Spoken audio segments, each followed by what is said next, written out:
Hello, I'm Natalie Dupree, here for PostandCourier.com, and I just haven't been able to seem to get enough of one fruit that I like to make something big this year. Peaches, they just haven't been terrific. So I decided to make some crepes and put fruit in them or just jam in them for a nice little fruit sweet.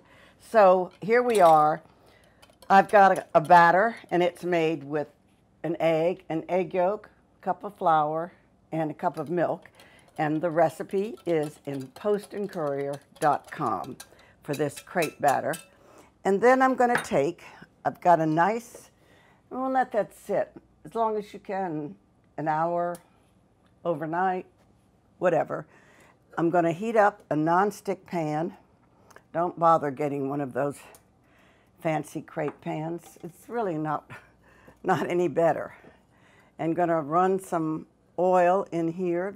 So now we take this and we look and we're going to make our first test crepe. Now the first crepe that you make is always a test.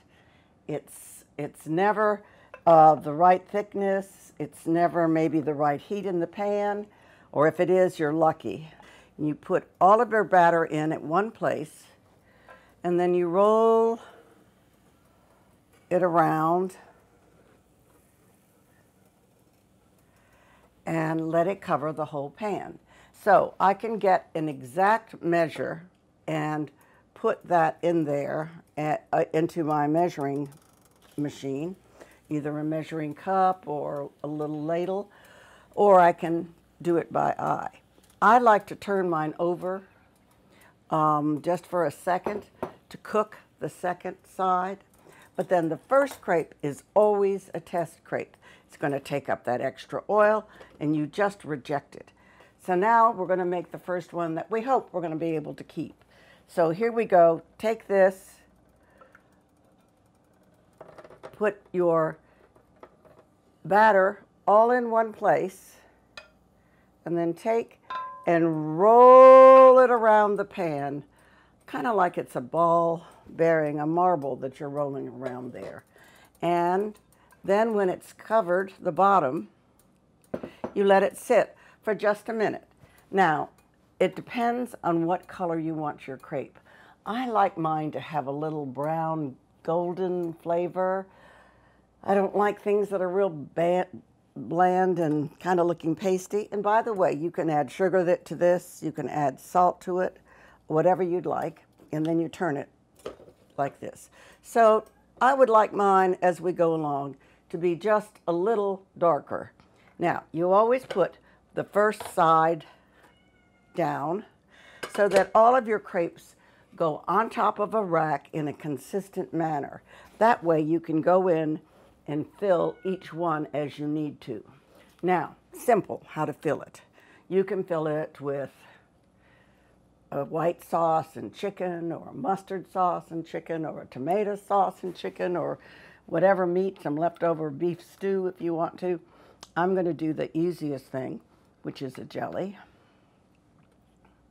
And you just put it down the center, and I'm going to just flip it like that and put it in my buttered pan. Here we are. And how many per person depends on you. And there are all sorts of ways to shape crepes.